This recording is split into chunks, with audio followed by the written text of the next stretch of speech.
Voltamos a apresentar Justiça na Tarde. Justiça na Tarde debate. Bem, são 15 horas mais um minuto, estamos de volta e vamos agora iniciar o nosso debate aqui no Justiça na Tarde. Como nós já anunciamos, o debate hoje, ele está relacionado justamente com o que ocorreu no INSS com descontos indevidos realizados por meio de atos fraudulentos destinados a entidades associativas. Contudo, houve uma ação rápida por parte das autoridades competentes, reação essa que inclusive passou pela Suprema Corte, onde o ministro Dias Toffoli homologou, portanto, este acordo considerado histórico e estruturante e que prevê a devolução integral e imediata de valores descontados indevidamente, como eu disse, de aposentados e pensionistas do Instituto Nacional do Seguro Social. Os descontos foram realizados por meio de atos fraudulentos e destinados a entidades associativas. O ressarcimento, que inclusive começou ontem, está sendo feito via administrativa, diretamente da folha de pagamento dos benefícios previdenciários. O acordo foi firmado entre a União, o INSS, Ministério Público Federal, Defensoria Pública da União e o Conselho Federal da Ordem dos Advogados do Brasil, no âmbito da arguição de descumprimento de preceito fundamental, auxiliado pela Presidência da República. E na decisão, o ministro destacou que o pacto contornou com a participação das principais instituições do sistema de justiça com legitimidade para defender os interesses dos cidadãos. E, segundo ele, foi possível implementar soluções operacionais consensuais para a devolução célere e integral dos valores descontados indevidamente. É sobre isso que nós vamos então aqui levar mais informações para você com a participação no nosso debate da doutora Thalita Melchior. Ela que é advogada, especialista no direito previdenciário, ela inclusive foi conselheira do Conselho de Recursos da Previdência Social, né? Doutora Thalita, seja muito bem-vinda aqui ao nosso debate, está estreando hoje aqui, né, nos microfones da Rádio Justiça, mas seja muito bem-vinda, é um prazer recebê-la. Muito boa tarde. Boa tarde, ouvintes. Muito obrigada. Na verdade, é um grande prazer. Obrigada, agradeço mesmo. Muito obrigado pela gentileza. Deixa eu cumprimentar também a doutora Manuela Delgado. Doutora Manuela é advogada, especialista em direito previdenciário, atuante em planejamentos e revisões de aposentadorias. Ela que também é representante do Instituto dos Advogados Previdenciários. Ela é vice-presidente da diretoria de defesa das prerrogativas da OAB-DF na especialidade do direito previdenciário, também conosco nesse debate, né, doutora Manuela? Também seja muito bem-vinda. É sempre muito bom tê-la nos microfones da nossa emissora. Muito boa tarde para a senhora. Boa tarde, Walter. Boa tarde, colegas, advogados que estão aqui conosco. Boa tarde, ouvintes. É um grande prazer estar aqui e falar sobre esse tema tão relevante à nossa sociedade e tão novo em grandes questões, né, que vamos debater aí mais adiante. Perfeitamente. Deixa eu também cumprimentar o doutor Daniel Roriz, ele que é advogado especialista no direito material e processual civil, ele que também é conselheiro da Ordem dos Advogados do Brasil. Mais uma vez, muito obrigado, doutor Daniel, pela gentileza de atender ao nosso convite mais uma vez. É sempre muito bom também tê-lo nos microfones da emissora. Muito boa tarde para o senhor. Muito boa tarde, Walter. É uma satisfação estar aqui novamente. Agradeço a você pelo convite, à Rádio Justiça. É um prazer falar com você, falar com a nossa audiência sobre um tema tão sensível a toda a população brasileira. Perfeitamente. Bom, então vamos começar aqui o nosso debate, né? Para começar, quando se fala, portanto, aí nesse desconto indevido, quer dizer, é comum associações, de alguma forma, agirem como se estivessem com a missão de protegerem as pessoas que estão aposentadas através das suas instituições ofertas enfim, de apoio jurídico, apoio de saúde, enfim. Isso é comum porque muita gente acabou sendo apanhada de surpresa porque não conhecia realmente essas associações que estavam atreladas, portanto, aos contra-cheques das pessoas que recebiam ou que recebem os seus benefícios junto à Previdência Social e agora ficaram sabendo que, de alguma forma, estavam ali há 5 anos ou então até mais e todo mês pagando justamente por essa assistência que elas desconheciam. Daí começou, portanto, aí essa questão toda. Só para contextualizar, doutora Thalita, como é que a senhora avalia, portanto, essa questão? Foi uma surpresa ou o assunto já era do conhecimento, mas que ainda acabou não estourando assim, já que há quem diga que desde o ano passado denúncias eram colocadas, mas acabou a coisa, de certa forma, ganhando volume neste ano. Como é que a senhora avalia essa questão? Bom, Walter, na verdade, o direito previdenciário ele é um direito social. Então, como um direito social, a existência de associações, confederações, sindicatos é muito importante para a atuação de garantias de direito, do direito previdenciário, direito assistencial, que é com aquele BPC LOAS, né? E a aposentadoria. Então, historicamente, o Brasil ele tem esse caráter de ter pessoas para representar e formar grupos para garantir esses direitos sociais. E o INSS tinha esses acordos com essas associações, porque essas associações elas vivem desses descontos. Sabemos aí que os direitos sociais eles geram aí financeiramente a partir desses benefícios, da aposentadoria, do benefício de prestação continuada.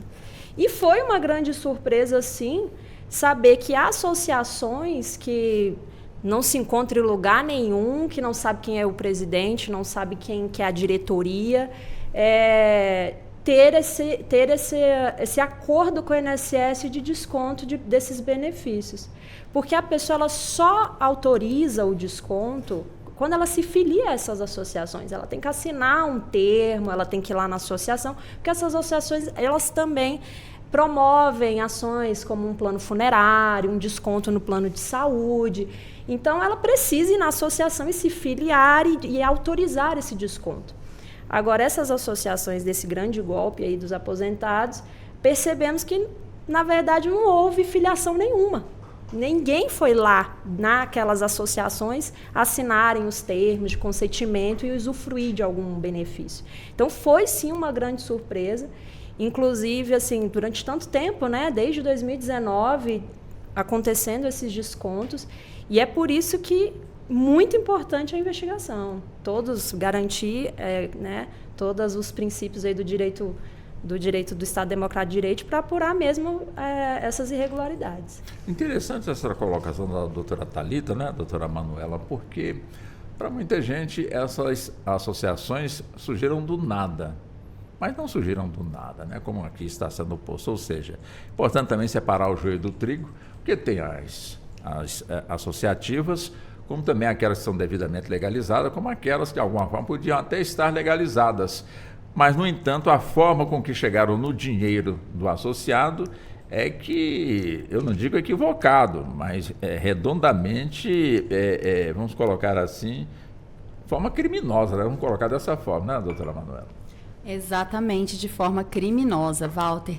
É muito interessante o que foi colocado pela doutora Thalita, inclusive eu vou fazer uma retrospectiva aqui até histórica. Pois não. A gente começa a nossa sociedade estruturada como ela é hoje, num sistema capitalista, e os primeiros direitos que foram gritados, né, na Revolução Francesa são os direitos individuais. Que a partir daí a gente fala, não, eu tenho o direito de ser livre, eu tenho o direito de ir e vir, são os nossos direitos individuais. A partir da organização da sociedade, da estruturação também industrial, quando se passou aos os detentores dos meios de produção a terem os meios de produção e quem não tem que vender a sua força de trabalho, nas desigualdades construídas naquele período histórico, começaram a nascer os direitos sociais. E os direitos sociais, eles servem para que o grupo, né, o grupo junto, então como é que eram? Os grupos de trabalhadores nas indústrias, eles faziam greve, eles falavam, não, nós temos direito a trabalhar menos horas, tô colocando isso de uma forma bem individual, assim, para ficar entendido. Então, o que a gente tem hoje na nossa Constituição, que é um direito à associação, ele vem dessa história, de toda essa história construída ao longo de muitas lutas, ao longo de um sistema que ele não dava direito ao trabalhador, né? Mulheres tinham filhos trabalhando e seguiam ali trabalhando. A gente precisa se lembrar disso historicamente. E essa possibilidade de você fazer um desconto dentro de uma aposentadoria para um aposentado era um meio que facilitava essa organização coletiva, porque na democracia, no sistema democrático, essa permissão de organizações sociais, ela faz muita diferença. Então, realmente, a gente tem institutos importantes, o Instituto de Defesa do Consumidor, eu esqueci o nome agora exatamente, mas a gente tem um grande instituto que ele defende os direitos do consumidor, e ele hoje é uma autoridade. Quando ele faz um pronunciamento sobre direitos do consumidor, vem da parte jurídica. E a gente tem essas associações de aposentados e diversas associações de engenheiros, de atividades profissionais, associações de idosos. Então, é uma forma da sociedade se organizar para dar bem-estar, para garantir direitos e para gerar também posicionamentos políticos. De repente, faz um lobby, sim, para mudar uma lei, para melhorar uma situação. Tem associações de deficientes, né? Então, teoricamente, é muito bonito de se ver. Mas, infelizmente, essa possibilidade, ela foi utilizada de forma criminosa para tirar direito de aposentado, para roubar, né? Diferar aposentados, tirar o valor deles, que para uma pessoa que recebe às vezes um salário mínimo faz muita diferença mesmo. Na verdade, na Previdência, mais de 80% dos benefícios é de até 2 salários mínimos, as aposentadorias. Então, estamos falando o dinheiro é curto. Isso, estamos falando de uma população lesada que tem baixa escolaridade, que recebe ali 1, 2 salários mínimos no máximo. Então, realmente, esse foi o público-alvo. Pode-se dizer, doutor Roriz, que a ideia é boa das associativas, aquelas que, de alguma forma, elas se apresentam ao aposentado, ao pensionista, olha, quem somos nós, o que nós fazemos e o que nós podemos também fazer por você. Aceite estar conosco, nós vamos descontar uma mensalidade curta para que possa, de alguma forma, custear o nosso trabalho. Quer dizer, a essência é positiva quando chega dessa forma clara. E por que houve esse desvirtuamento? Ou seja, estava tão fácil assim, já que, ao que parece, as pessoas que aposentam não adquiriram ainda o hábito de checar no seu extrato para saber se naquele mês está vindo tudo direitinho, nos seus vencimentos. A maioria chega ali no banco, vê quanto é que é o saldo, bom, é esse aqui mesmo que entrou, então deixa eu já tirar, e não confere realmente o que houve realmente ali atrás. Como é que você vê esse aspecto? Nos falta o quê, né, para que não pudéssemos ser enganados tão facilmente? Quer dizer, um engano que durou em mais de 5 anos, para outras pessoas entendem até que o tempo foi mais elástico. Como é que o senhor avalia também essa questão? Walter, em tempos de crise, os golpes proliferam, né? E o que nós vemos é a proliferação cada vez maior dos mais variados tipos de golpe. Para minha surpresa, Walter, essa semana eu vi aqui em Brasília um outdoor eletrônico do Banco do Brasil dizendo: desconfie de vantagens. Se você receber uma ligação, desconfie. Ou seja, a população brasileira, ela está sendo disciplinada a se acostumar com o absurdo, a desconfiar, sendo que, na verdade, o próprio direito brasileiro se pauta pela boa-fé, presume-se boa-fé, mas na sociedade nós estamos sendo disciplinados a desconfiar de tudo e de todos por causa da proliferação de tantos golpes. E o que nós vimos nesse golpe especificamente do INSS é que essas associações de fato não existiam, eram associações fantasmas. A grande maioria das associações que perpetraram esse golpe não existiam. Ou seja, esses benefícios mencionados pela doutora Thalita e pela doutora Manuela, eles nunca foram oferecidos de fato. Os associados, supostamente associados aqui, eu coloco entre aspas, porque ninguém de fato se associou, ninguém assinou, como a doutora Thalita colocou, um termo de associação, eles não se beneficiaram de nada. Isso é um verdadeiro furto. O que aconteceu foi um furto. Não foi uma associação que se desvirtuou. Foi um furto camuflado através de um sistema, de uma lacuna do sistema previdenciário. Por isso o INSS tem sido responsabilizado, porque era a ele que se impunha esse dever de cautela e vigilância. Ao INSS cabia o dever de vigiar, fiscalizar a atuação dessas associações. E como não o fez, atrai para si a responsabilidade de indenizar o dano causado por elas. É por isso que nós estamos vendo esse acordo e talvez até a pressa do Poder Judiciário e da autarquia em firmar esse acordo e indenizar, né, como nós vamos falar aqui mais adiante, se de forma certa ou errada, indenizar quem foi prejudicado com essa fraude. O interessante, doutora Thalita, é que boa parte das pessoas que se consideram lesadas não sabem quando é que tudo começou. E aí, doutora Thalita, este, afinal de contas, é um caso de polícia ou é um caso meramente administrativo? Olha, até interessante você pontuar isso, Walter, porque um pai de uma parente minha me ligou ontem e falou, ele é lá do interior do Maranhão, uma cidade bem pequena. E aí a filha perguntava, já caiu sua aposentadoria, pai? E aí o pai, sim, mas ficou um pouquinho lá para o banco. Ficou um restinho lá para o banco. Então, ele imaginava que aquilo fosse algum desconto bancário, de alguma taxa. Ele não sabia que era esse golpe, né? E aí, ontem, ela até me ligou e eles foram nos Correios e viram que realmente era o desconto dessas associações fantasmas, como bem o doutor Daniel falou. Realmente é muito difícil o beneficiário, o aposentado, ele conseguir o extrato de pagamento para ele perceber. Porque o extrato de pagamento ele é retirado no site do meu INSS ou pelo aplicativo. E muitas vezes essas pessoas não têm nem senha, eles não conseguem nem lembrar a senha, ou alguém fez a senha para eles e eles não sabem como tirar esse extrato de pagamento e saber que foram lesados.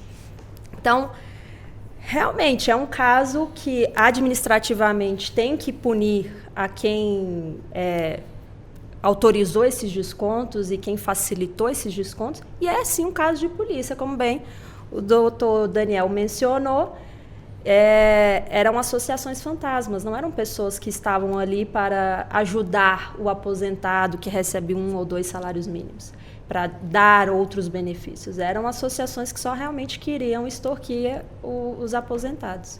Interessante, né, doutora Manuela, pelo que foi dito até agora, o que a gente percebe é que alguém aproveitou, eu não digo da inocência, mas da falta de conhecimento das pessoas que são aposentadas. Boa parte delas, às vezes, já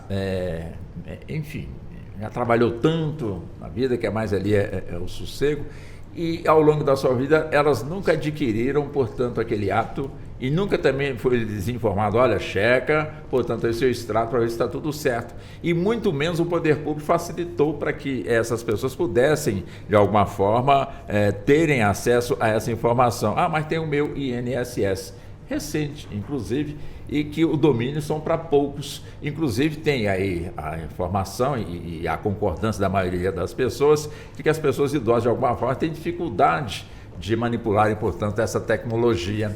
E aí, não seria o caso de pensar, a partir desse episódio, que de alguma forma deixou muita gente, de certa forma, assim, decepcionada, porque tem tanta admiração pela máquina federal que ela é muito zelosa. Você, para poder buscar um centavo ali, você tem que fazer vários caminhos e, de repente, uma associação fantasma apresenta um papelzinho ali, desse aqui para descontar que está tudo certo, eu e ele. Então, não tem nenhuma checagem para saber se, de fato, houve aquela autorização e vamos descontando, quando, na realidade, desse episódio não poderia extrair, portanto, aí, essa dinâmica das pessoas terem a facilidade de saber quanto é que ele está recebendo naquele mês, até mesmo para comparar, né, fazer a comparação, e não está ali à sua disposição, sim, mas eu tenho que pagar para alguém tirar para mim ali, e até eu entender o que está acontecendo. Como é que a senhora vê também esse aspecto?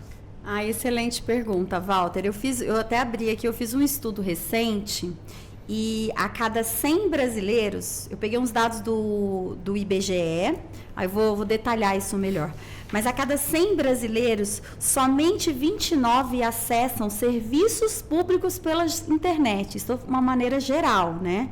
Então, nessa amostragem, 98%, isso é um estudo de 2022 do IBGE, então, o objetivo desse estudo era mapear o acesso à internet, à televisão e posse de celular para uso pessoal. 87,2% da população brasileira utilizava a internet no ano de 2022. Nessa amostragem, 98% desses 87% utilizavam o celular como equipamento, enquanto que o computador, apenas 35,5% utilizavam o computador. E desse pessoal, dessa população, 33,4% usam algum serviço público. Ou seja, ainda que todo mundo tenha celular, ainda que todos tenham acesso aí às redes sociais e assistam muitos vídeos, né, de TikTok, de outras redes, infelizmente as pessoas não sabem acessar os serviços públicos, elas têm muita dificuldade. Nós que já temos assim a gente até acha acessível o meu INSS, mas quando a gente vai fazer atendimentos em associações ou até sindicatos, a gente verifica que 90% do atendimento do advogado é ensinar a pessoa a ter o acesso ao sistema Gov, ao meu INSS. Inclusive, recentemente foi publicado pelo atual presidente do INSS uma intenção de mudar isso, porque as agências elas estavam repelindo, né, os segurados que iam até ela procurar ajuda. E agora a intenção política demonstrada na manifestação foi essa, de que vai haver uma mudança para que esse atendimento presencial ele retorne, porque foi entendida essa falha, né, no sistema. Eu sou sempre otimista, Walter, essa é a minha visão, sempre acreditando que pode ser melhor e acreditando exatamente isso, que nós podemos fazer, com o nosso papel social, fazer com que realmente as instituições funcionem para melhorar a vida da população, né?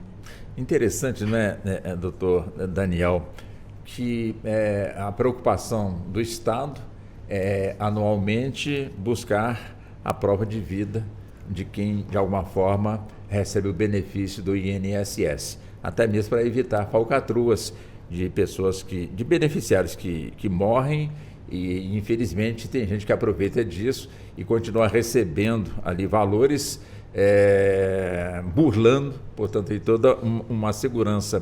Quer dizer, nesse item, fazer prova de vida, não seria o caso de casar, ou seja, você faz a sua prova de vida e automaticamente você recebe um extrato do ano todo do que você recebeu. Aí ficaria fácil, né, da pessoa verificar ali mês a mês. Eu não sei se seria o caso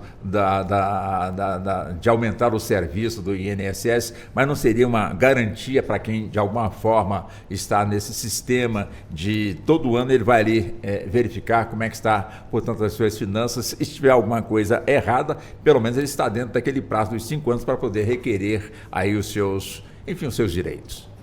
O que nós percebemos, Walter, é uma grande preocupação para que o INSS não seja fraudado. Sim. Essa é a preocupação que nós vemos até agora. E com o otimismo da doutora Manuela, nós esperamos que isso mude de agora em diante, porque o que se percebeu é que a grande vítima não é o INSS, é o segurado. É o segurado que não tem essa familiaridade por ser, em via de regra, uma população idosa, que tem pouco acesso ao conteúdo digital, pouca familiaridade com celular, com tecnologia, com internet, com o próprio aplicativo do Meu INSS, portanto tem dificuldade de checar esses dados, tem dificuldade, como a doutora Thalita mencionou, de verificar um extrato bancário e saber se aquele valor está correto, se aquele desconto que existe é correto. Então o grande prejudicado não é o INSS, é o segurado. Se após essa grande fraude houver de fato uma preocupação com a mudança, com a evolução, a sua sugestão é maravilhosa. Nós esperamos que isso aconteça, porque é preciso que junto com a segurança do INSS haja também a segurança do beneficiário, que seja por meio de um extrato bancário impresso, uma correspondência enviada à casa do segurado com o extrato anual, qualquer tipo de checagem facilitada. A simples checagem por meio de um aplicativo tecnológico não é eficiente, não é eficaz, porque ela não conversa com o público-alvo. O público-alvo não tem familiaridade com esse tipo de tecnologia. Portanto, o dever do Estado é promover a eficácia desse sistema, que hoje não é.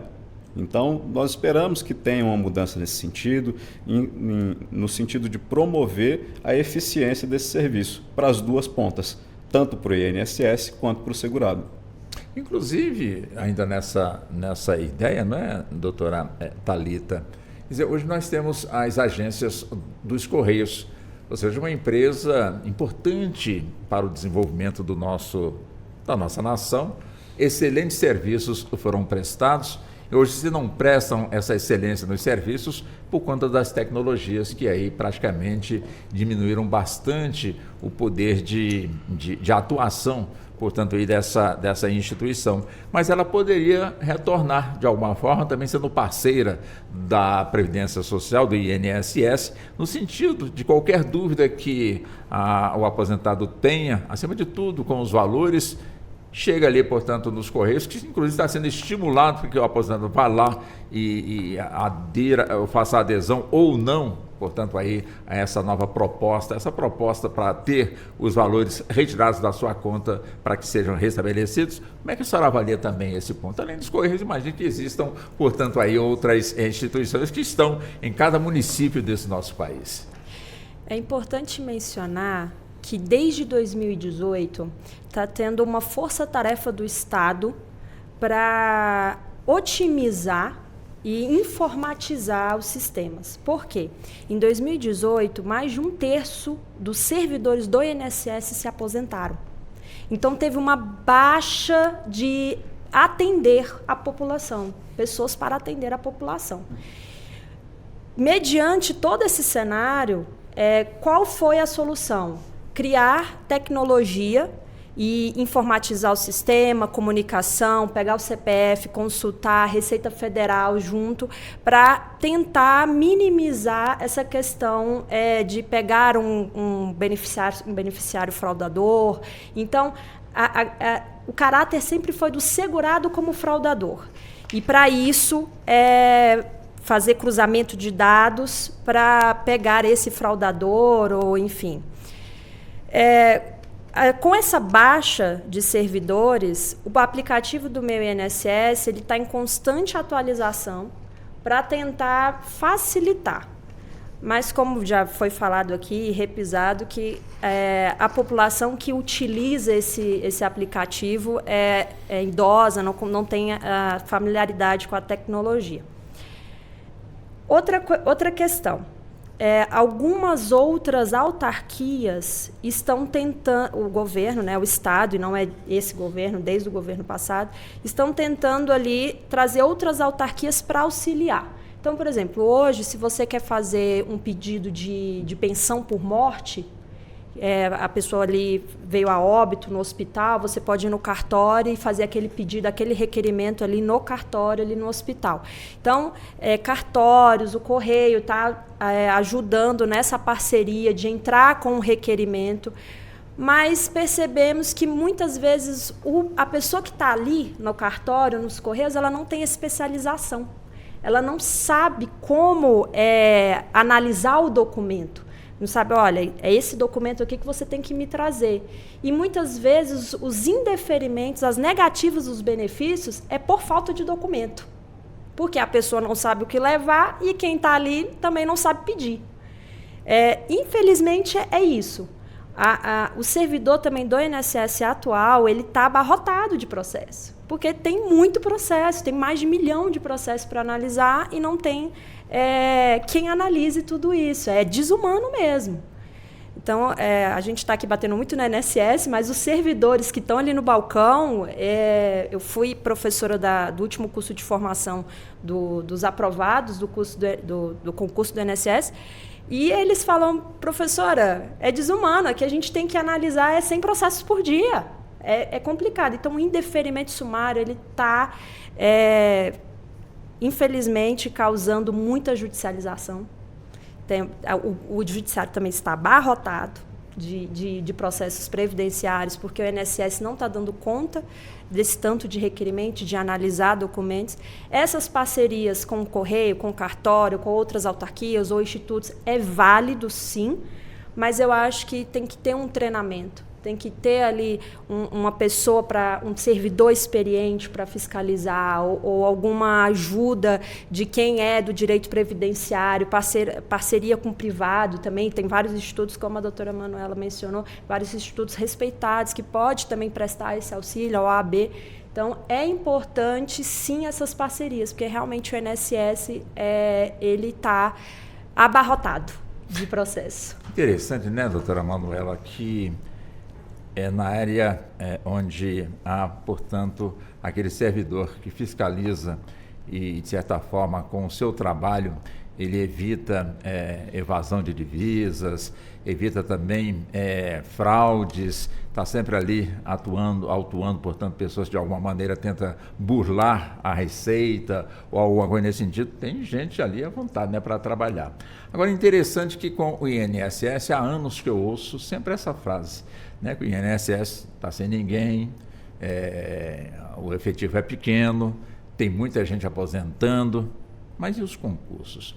Interessante também que a gente não escutar muitos gritos. De vez em quando alguém falava aqui, falava ali, olha, tem que melhorar, olha, vamos fazer isso, aquilo, enfim, mas nunca, portanto, avançou. Não estou fazendo nenhuma ligação com a falta de servidor, com a brecha aberta para que o pessoal pudesse entrar e praticar, portanto, aí esse tipo de situação.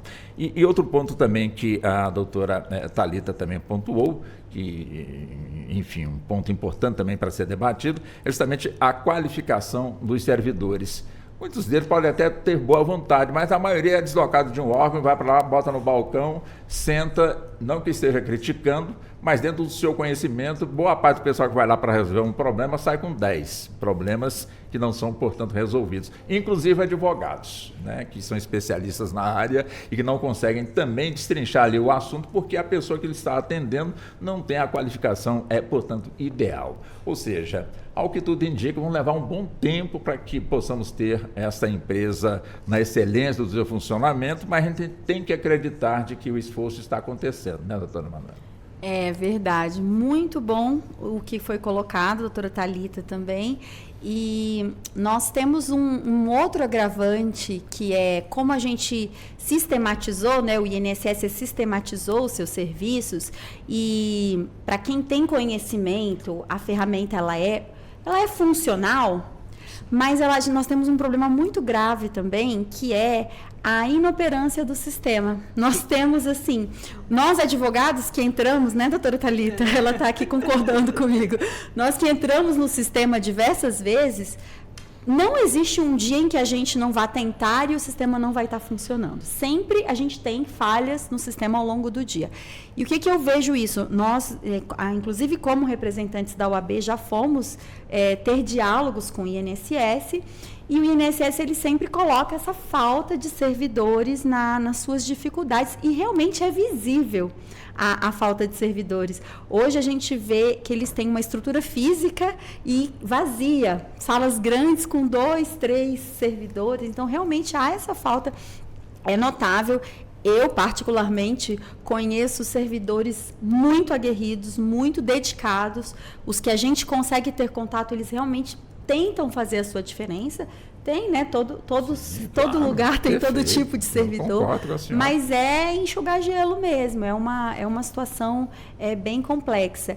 E esses sistemas que não funcionam, eles geram uma gigante fila invisível.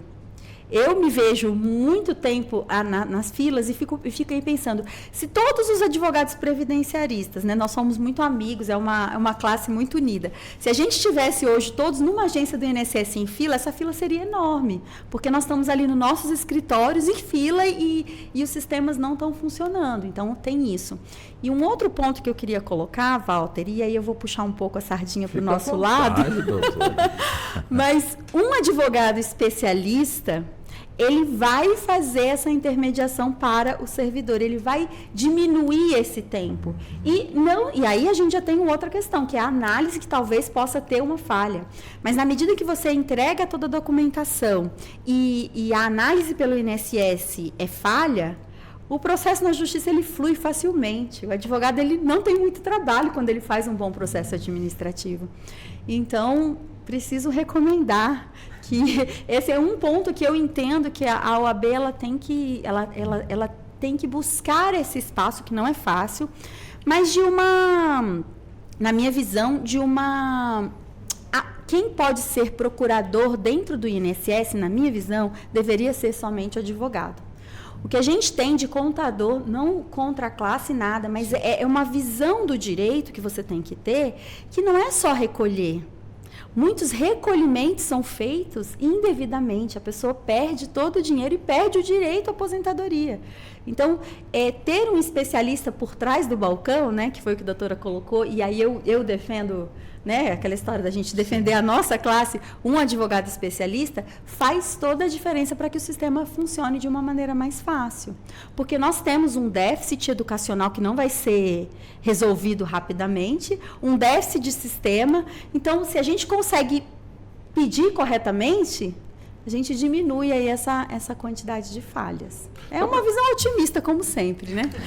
Quer dizer, então, né, doutor Roriz, então é evidente, né, como muito bem pontuou aqui a doutora Manuela, quer dizer, então a pessoa, para encontrar qualquer solução, buscar qualquer solução junto à Previdência, primeiro tem que ir para a parte administrativa. Se não for possível, dependendo ali do resultado negativo, aí sim que ela pode buscar a justiça, e não o inverso, por a justiça primeiro, sem passar pelo administrativo. Funciona mais ou menos assim? Vai muito do caso individual, Walter, mas via de regra é isso. A negativa administrativa ela é antecedente ao ajuizamento da ação. Então, o que se busca é a efetividade, a eficiência e a celeridade desses pedidos. Portanto, a via administrativa geralmente é o caminho mais rápido para isso. É o caminho, as colegas que são previdenciaristas podem falar melhor que eu. Mais rápido, mas também para receber uma negativa também, né? Mas tem muitas vezes que são deferidos. Nós atuamos muito no administrativo. Agora, eu vou aproveitar, doutor Daniel, a sua expertise, mas para falar um pouco também desse acordo, como que um advogado especialista em direito civil vê essa questão desse acordo, porque tem essa questão, né, Walter? O acordo que está sendo feito é para que não hajam ações judiciais, né? Então, como é que é visto como um civilista vê o que vai ser pago e o que... Para a gente fazer esse comparativo, eu acho que é relevante para super que relevante. tem a ver com... Olha, como civilista eu tenho algumas críticas a esse acordo, Walter, e a primeira delas, ela passa por um instituto do direito civil que se chama o estado de perigo. Tá? E esse é um ponto de vista individual que talvez outros colegas não compartilhem, mas eu vou tentar me fazer entender. O que é o estado de perigo no direito civil? Imagina, Walter, que nós dois estamos aqui no Lago Paranoá, cada um andando num barco. Certo. E eu bato no seu barco e ele naufraga. Certo. E você não sabe nadar. Sim. Eu encosto do seu lado... Não sei mesmo não, viu, doutor? Não sabe nadar? Não sei nadar. Então não ande de barco. Pronto. Eu encosto ao seu lado, Walter, e digo, olha, eu tenho um colete salva-vidas aqui. Eu posso te salvar. Mas você precisa assinar um termo aqui dizendo que você não vai me responsabilizar pelo dano que eu causei à sua lancha e não vai ajuizar uma ação contra mim. Você assina? O que você falaria, Walter? Claro que eu assino. Claro que você assina. Claro. Isso é nulo de pleno direito no direito civil. Por quê? Isso, a sua concordância, a sua aquiescência com essa renúncia ao direito se deu para salvar a sua vida, se deu num estado em que você não tinha alternativa de decidir sobre isso. Tá? E por que eu faço esse paralelo com essa fraude do INSS? A maior parte das pessoas, né, o Brasil ele é dividido em muitas camadas, como se diz, existem diversos Brasis dentro do Brasil. Sim, então, para muitas pessoas, para uma grande parcela da população brasileira, a fraude mensal que foi perpetrada contra o segurado de 30, 40, 50 reais corresponde só a um Big Mac, só a uma pizza por mês. E olha lá, hein, doutor? E olha lá. Mas para uma grande parcela da população, como disse a doutora Thalita, que 80% dos segurados recebem 1 ou 2 salários mínimos, isso é um valor considerável. Sim, isso é a diferença entre ter carne no prato ou não. Exatamente. Então, não é um valor pequeno. E por que eu fiz esse paralelo, Walter, com o estado de necessidade, com o exemplo que eu dei da lancha? Esse acordo que está sendo oferecido aos segurados fraudados, ele diz o seguinte a uma pessoa que está no fio da navalha. Ela tem muito pouco para decidir. Se eu ofereço R$500 a um direito que poderia ser, numa hipótese, daqui 1, 2 anos, de R$2, R$3 mil, a pessoa quer salvar a vida dela agora. Ela quer colocar comida no prato dela hoje. Ela não quer colocar comida daqui 2 anos. Então, no ponto de vista do direito civil, talvez se aplique o estado de necessidade. Você está fazendo um acordo com quem não tem alternativa para decidir. A pessoa está premida de salvar a vida dela nesse momento. Esses R$500, esse valor pequeno, essa grande renúncia de direitos que vai ser feita agora, ela é imediatista, ela é uma visão imediata do sujeito que não tem a faculdade de decidir com a amplitude que ele teria se não tivesse numa situação tão difícil, se ele tivesse numa situação financeira mais confortável.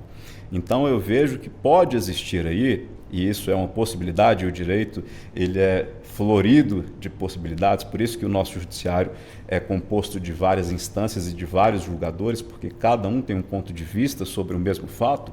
Pode ser que se aplique em algum momento o estado de necessidade, o estado de perigo a esses acordos, atraindo para eles a nulidade.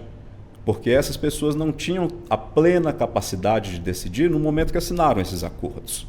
Tá? Então, nós temos vários pontos que nós podemos passar aqui ao longo dessa conversa de problemas, possíveis prejuízos que esses acordos podem causar.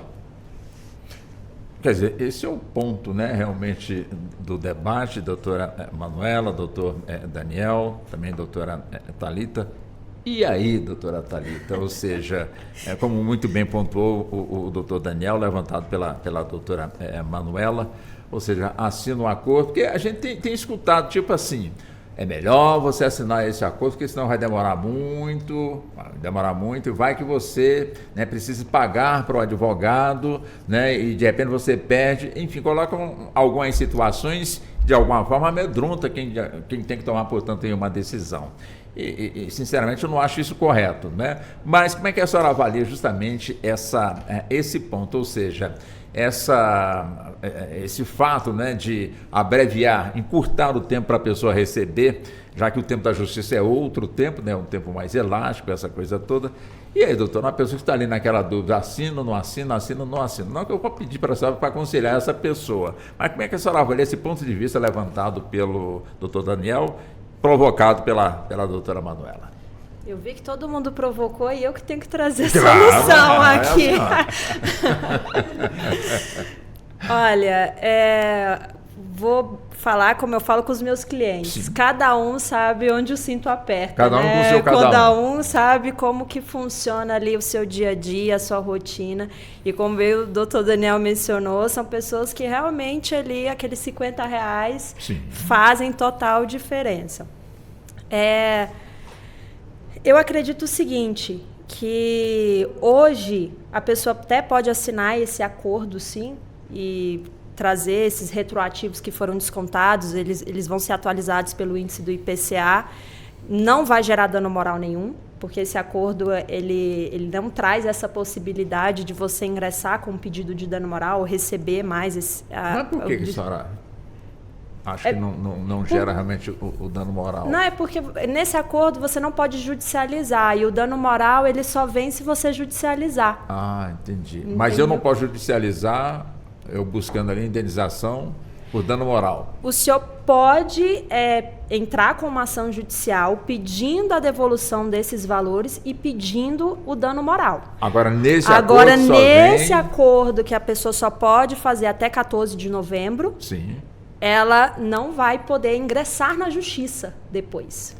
Ela só vai receber esse valor puro que foi descontado, que vai ter essa atualização pelo IPCA. Este é o ponto. Esse é o ponto que o doutor Agora, mencionou.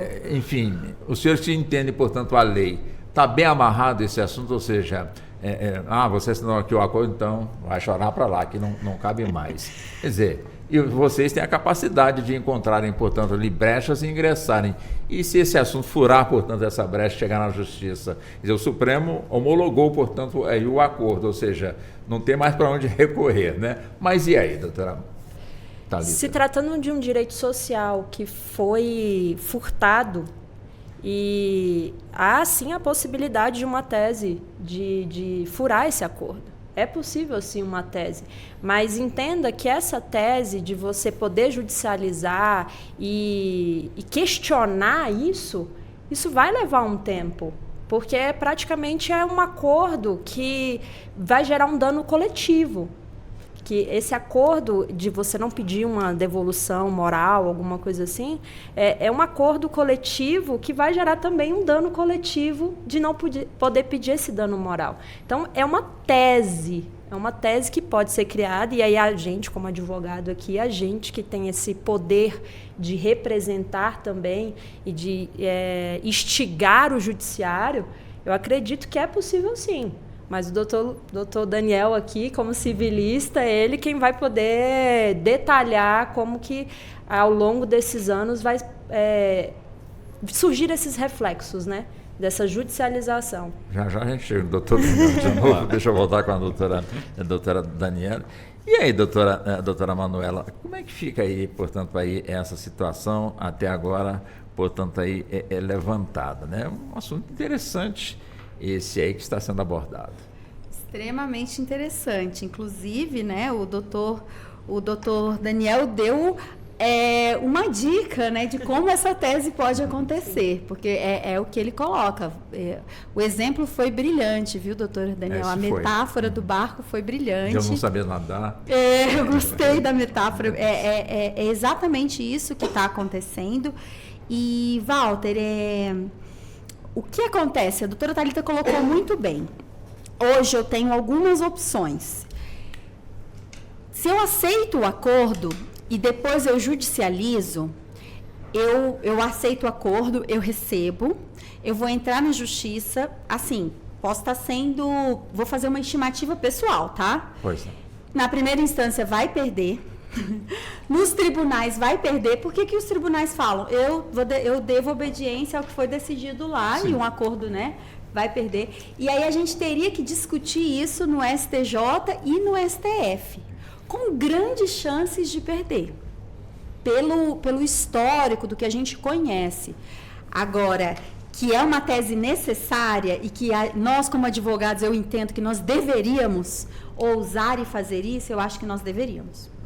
Aí, agora, antes disso, dentro desse acordo, quando a pessoa vai entrar, né, vamos pensar aquelas 29 de 100, né, que eu coloquei, que conseguem acessar o meu INSS. Quando ela entrar no sistema, ela vai verificar que ela tem ou não esse desconto. Quando ela entender, olha, eu tenho esse desconto, eu tive o desconto indevido, ela vai dizer se ela quer ou não o ressarcimento, e a partir daí o INSS vai fazer uma análise da situação e vai verificar se há provas ou não dessa associação. Então, vou dar um exemplo prático. Nós temos um caso em que há uma autorização, o cliente nosso, ele assinou uma autorização. Porém, ele, como desconhecido, ele assinou essa autorização acreditando que ele receberia uma cesta básica. Olha que grave.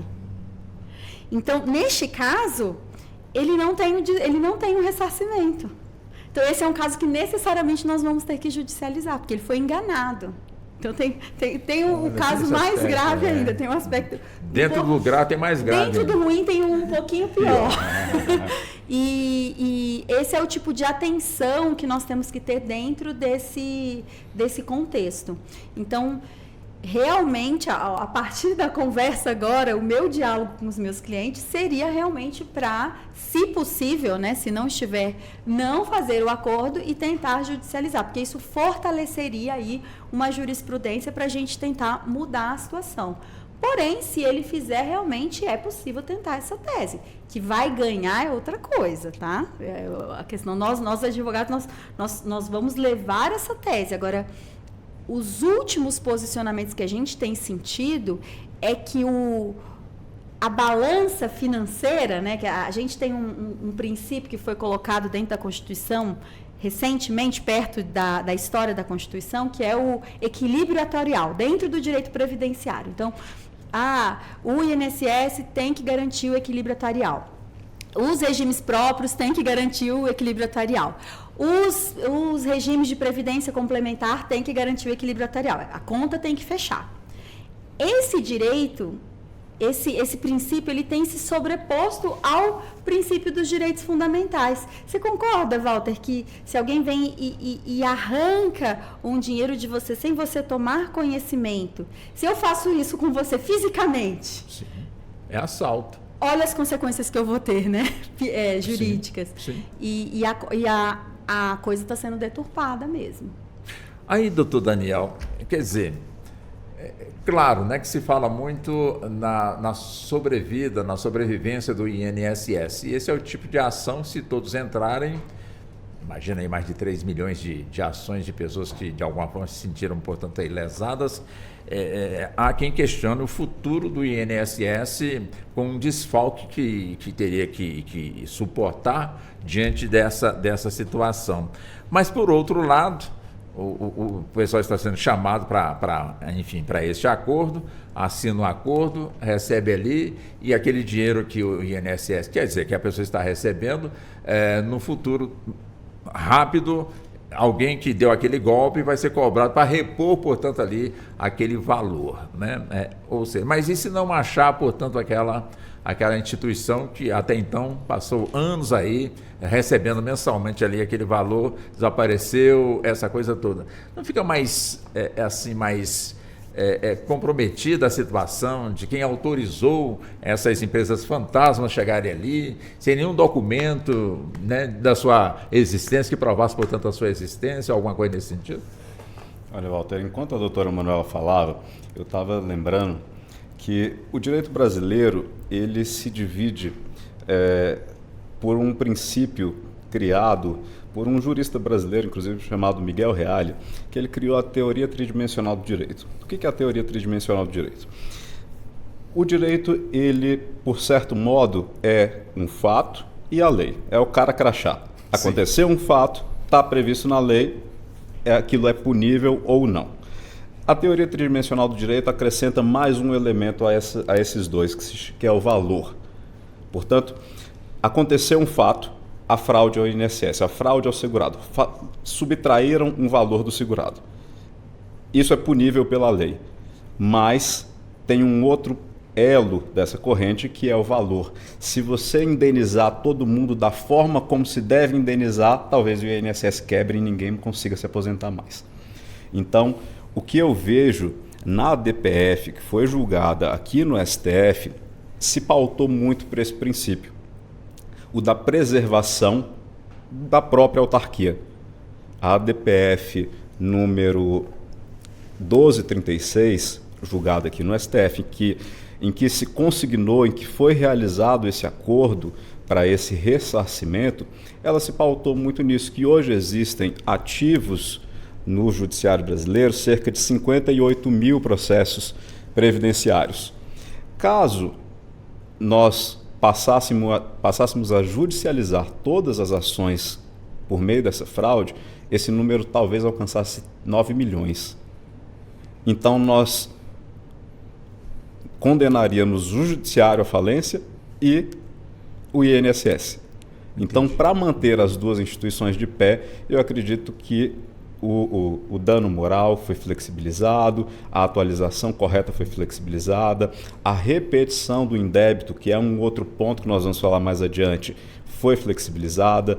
Então, vários aspectos foram flexibilizados para manter um bem maior, né, em nome de um bem maior. Se isso é certo ou errado, aí fica ao julgamento de cada um, ao sentimento de cada um. Mas essa fiscalização que você menciona, ela de fato falhou. Né? O que nós percebemos é que, de fato, a fiscalização falhou e alguém, no fim e ao cabo, se beneficiou dessa fraude e que todo o povo brasileiro vai pagar. Né? Não existe dinheiro público, existe o meu e o seu dinheiro. Sim. Foi criado para ressarcir toda essa coletividade um orçamento extraordinário. Sim. Além daquele orçamento mensal, assim como na conta de padaria que nós fazemos em casa. Eu tenho um salário de R$2.000, eu coloco na conta de padaria aluguel R$500, supermercado tanto. O Estado brasileiro funciona da mesma forma. Tem um orçamento todo determinado. E nós fizemos, se comparado com esse orçamento doméstico, um cheque especial para pagar os segurados, para pagar a fraude dessas associações. Mas quem se beneficiou de fato desse dinheiro, quem colocou esse dinheiro no bolso, sumiu. A gente não sabe quem foi. Todos nós estamos pagando por um valor que desapareceu. Então, é muito complicado, é uma situação muito delicada que a gente precisa avaliar com muito cuidado. Com certeza. Bom, nós estamos já fechando a primeira hora do nosso debate aqui no Justiça na Tarde. Claro, vamos ter mais uma hora aí pela frente. São vários os assuntos também que vamos pontuar e vamos trazer para o debate. Então, por isso eu peço licença, doutora Thalita, doutora Manuela, doutor Daniel, para que possamos ir para um rápido intervalo. E já já nós vamos estar de volta e vamos dar sequência ao nosso debate dentro do Justiça na Tarde. Até já. Você está ouvindo Justiça na Tarde. Aquele vício de checar o celular no sinal vermelho pode te render uma multa bem salgada, além de pontos na carteira. Tem lei para isso? A lei não permite o uso de celular ao volante em nenhuma hipótese, seja em movimento ou parado em um semáforo. Rádio Justiça Brasília, 104,7 FM. Sintonize seus direitos.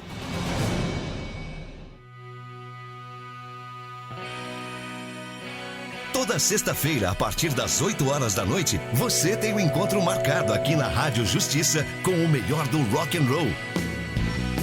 Fala pessoal, eu sou Felipe Seabra da Plebe Hood e eu queria convidar vocês para ouvir na Rádio Justiça 104,7 FM o programa Capital do Rock.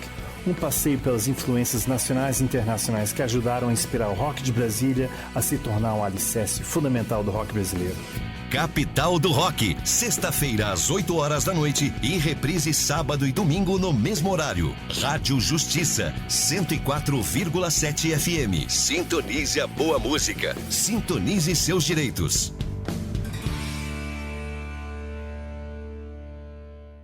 Rádio Justiça, Brasília, 104,7 FM.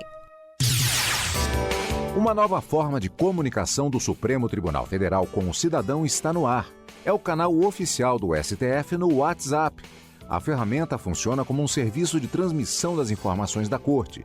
Os usuários devem escolher seguir o canal do STF no WhatsApp e podem optar por receber notificações sempre que uma nova atualização for publicada. O canal do Supremo no WhatsApp oferece ao cidadão conteúdos importantes produzidos a partir de decisões e iniciativas do STF que impactam diretamente a vida das pessoas. Também é uma ferramenta de combate à desinformação, já que todos os conteúdos são identificados como originalmente publicados pelo canal oficial do Supremo no WhatsApp. Então não perca tempo. Siga agora mesmo o canal oficial do STF no WhatsApp. Rádio Justiça 104,7 FM. Sintonize seus direitos. O site do STF conta com mais um serviço para você. É o Informação à Sociedade. Um resumo didático sobre os temas em debate na Suprema Corte, em linguagem acessível, explicando de forma transparente quem entrou com a ação e o que foi decidido. O Informação à Sociedade fica disponível na primeira página do portal do STF, stf.jus.br. Basta clicar nos processos de interesse e acessar o resumo das decisões. Rádio Justiça. Sintonize seus direitos. ZYS 898, Rádio Justiça, Brasília. FM 104,7 MHz, 20 kW de potência. Uma emissora do Poder Judiciário do Brasil. Agora você pode tirar dúvidas sobre os serviços e a atuação do Ministério Público Federal por meio de uma videochamada no aplicativo Zoom. O novo formato de atendimento já estava disponível como projeto piloto em 3 estados, no Distrito Federal e na Procuradoria-Geral da República. Mas o serviço foi ampliado e cidadãos de todas as outras regiões do país também poderão tirar dúvidas online com servidores das procuradorias de cada estado. Para solicitar o atendimento, basta acessar o site www.mpf.mp.br/MPF Serviços, sem o cedilha. Clicar na opção Atendimento Virtual e, em seguida, escolher a Procuradoria do seu estado e clicar no link do Zoom correspondente no canto direito da tabela. Em computadores, o serviço pode ser acessado diretamente pelo navegador de internet, sem a necessidade de instalar o aplicativo Zoom. Em celulares ou tablets, o aplicativo deve ser instalado antes de acessar o site. Confira o horário de atendimento do seu estado. E se tiver dúvida, conte com a gente. Rádio Justiça, Brasília, 104,7 FM. Faixa jornalística.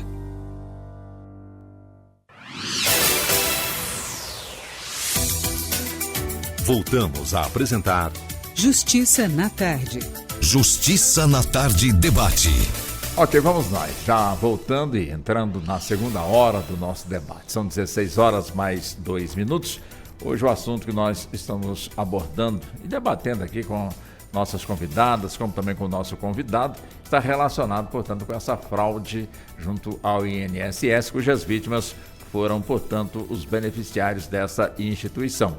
Hoje conosco estão a doutora Thalita Melchior, que é advogada, especialista no direito previdenciário, ela que foi conselheira do Conselho de Recursos da Previdência Social. Também conosco a doutora Manuela Delgado, que é advogada, especialista no direito previdenciário, atuante em planejamentos e revisões de aposentadorias.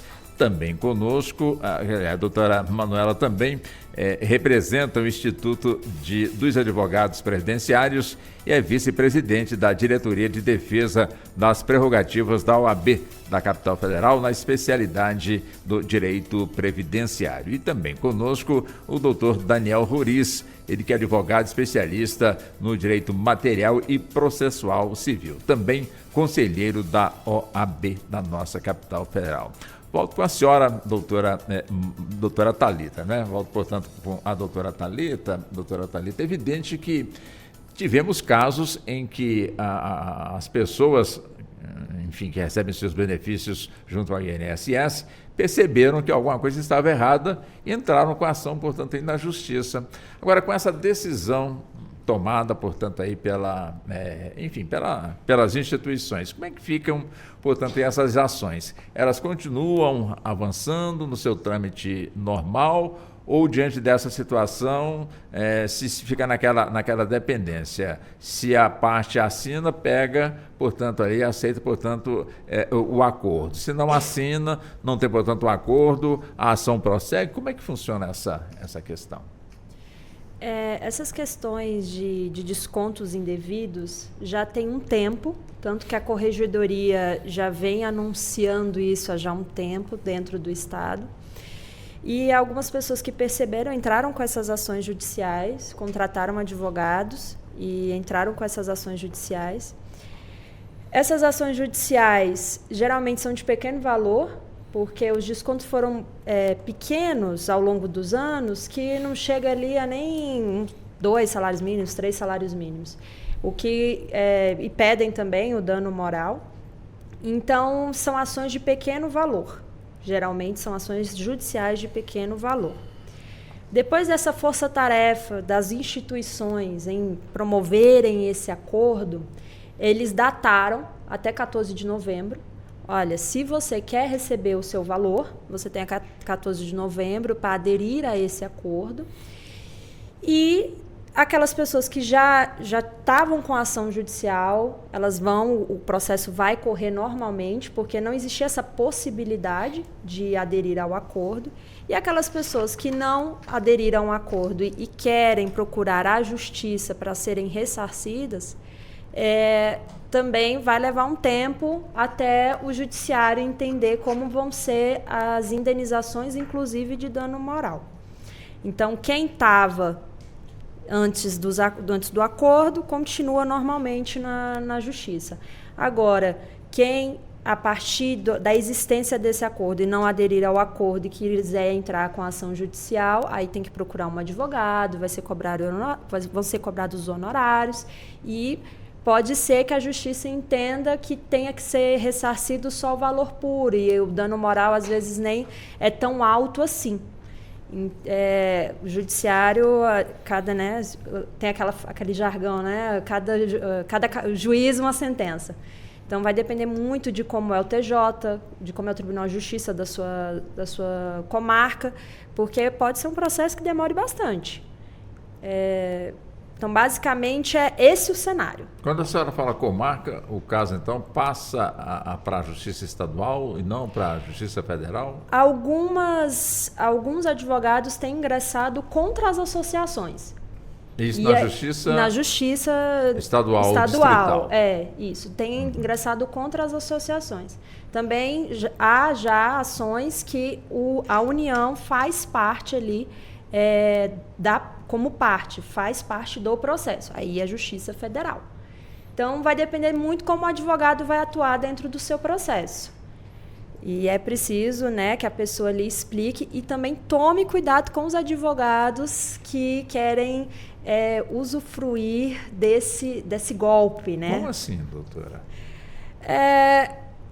A gente entende que quando está nesse estado de perigo, nesse estado de necessidade, todo mundo quer tirar proveito, né? Todo mundo quer ali pegar um pouquinho. Então, a vítima, o lesionado, ele tem que tomar cuidado mesmo com as correntes de WhatsApp, as dancinhas no TikTok, porque te prometem muita coisa, mas é que nem eu falei, são ações que são de pequeno valor. Então, você não vai ficar rico do dia para o outro. Quando eu falo de advogados, claro, não estou aqui queimando a classe, pelo contrário. A advocacia ela é muito importante para garantir os direitos sociais, mas também sabe-se que tem advogados que se aproveitam dessas situações de necessidade e perigo para falar, não, me dá um dinheiro aqui e eu vou entrar com a ação e não entra, ou promete muita coisa e não vai ser esse o ressarcimento. Então, a vítima ela tem que tomar cuidado tanto para o lado público, com esses acordos que foram feitos com a instituição, quanto com o acordo privado que ele vai fazer com o advogado dele. Perfeito. Doutora Manuela, quer dizer, a pessoa, então, enfim, não quer o acordo, vai ingressar, portanto, na justiça. Mas a gente já ouviu aí também, de forma oficial mesmo, olha, se você entrar na justiça, aquelas dificuldades se colocam, né? Você vai ter que ir atrás da empresa, né, com seus recursos próprios, tem que achar, de repente você não vai achar, aí não vai ter quem é que vai te pagar, portanto, pelo prejuízo. Então, tipo assim, é melhor você fazer, portanto, aí o acordo fica mais fácil. Vamos imaginar que seja dessa forma. Mas vem cá, ingressando, portanto, com uma ação na justiça contra esse tipo de golpe, não fica por conta dos órgãos competentes, polícia, Ministério Público, de alguma forma formalizar essa ação e apurar, portanto, os fatos e chegar, portanto, até os autores ou não? Walter, eu não sou uma especialista no criminal, no penal, mas eu vou tentar responder. Nós temos, quando eu tenho uma lesão, eu posso atuar paralelamente, tanto na esfera civil quanto na esfera criminal. Então, eu entendo, ao meu ver, que na esfera criminal a Polícia Federal já está investigando. Tanto é que ela faz parte do acordo, ela é parte no acordo. E a finalidade dessa investigação, que ela não é uma investigação que depende de alguém denunciar, ela já tem a obrigação de correr atrás, né? Sim. Que seria pegar a diretoria executiva e os conselheiros dessas entidades, regularmente instituídas ou não, né, mas as pessoas que estão aí envolvidas, e que elas paguem pelo prejuízo que elas causaram aos segurados e ao erário, né, que agora vai ser ao erário que ele está tomando para si essa responsabilidade. Então, para a pessoa que tomou esse prejuízo, ela poderia abrir um boletim de ocorrência, né? Sim. Se ela abre esse boletim de ocorrência, ao meu ver, eu não sei como funciona, tá? Mas pensando na eficiência criminal, como que seria? Esse boletim de ocorrência, ele ficaria vinculado a toda essa investigação, não seria uma investigação individual. Ou não também, não posso garantir a informação nesse sentido. Mas, paralelamente, eu tenho o meu direito civil ao ressarcimento. E esse acordo, ele veio para isso, para dar o meu ressarcimento ao valor que foi retirado do meu extrato de pagamento, né, do INSS, com a devida correção.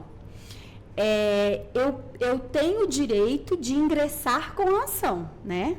Aí a gente já vai pegar um gancho aí no nosso colega, o doutor Daniel. Eu tenho o direito de ingressar assinando ou não o acordo, né? Agora, tudo é uma questão, como a doutora Thalita colocou muito bem, a gente tem que olhar nos olhos do cliente, por videoconferência ou presencialmente, porque o mundo está moderno, né? E dizer qual vai ser a sua opção. O advogado tem que dar essa opção. E aí eu preciso ressaltar essa questão das fraudes que a doutora Thalita colocou e vou pegar um gancho do que o doutor Daniel colocou do outdoor do Banco do Brasil, né? Que ele, olha, cuidado com fraudes, cuidado. Então, nós realmente estamos vivendo um estado de alerta o tempo todo. Você vê que a gente pensa no aposentado.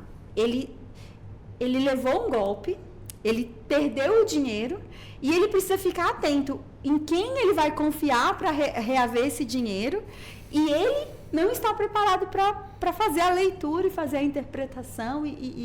Então, realmente é uma situação difícil, não tão otimista quanto eu gostaria.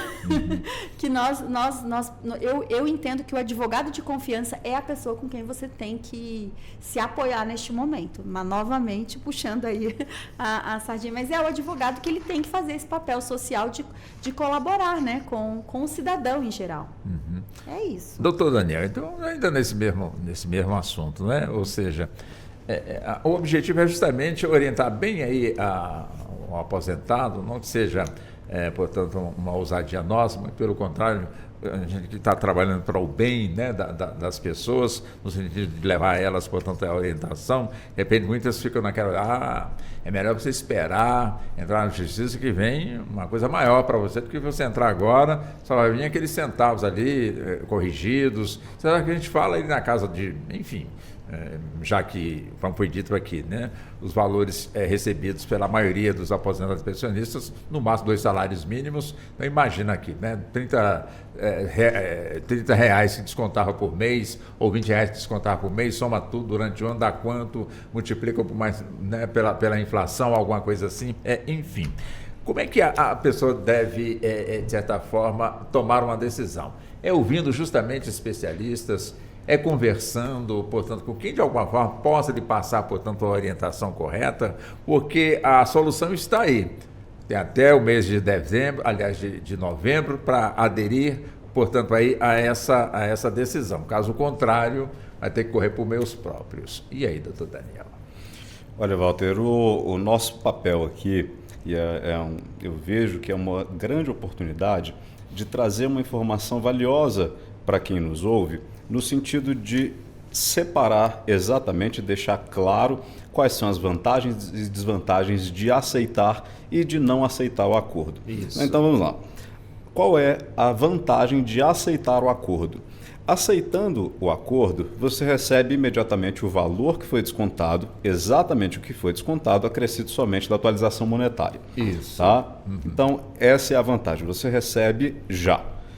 Não aceitando o acordo, você abre a possibilidade de questionar no judiciário a totalidade dos seus direitos, dos quais você teria que renunciar caso aceitasse o acordo.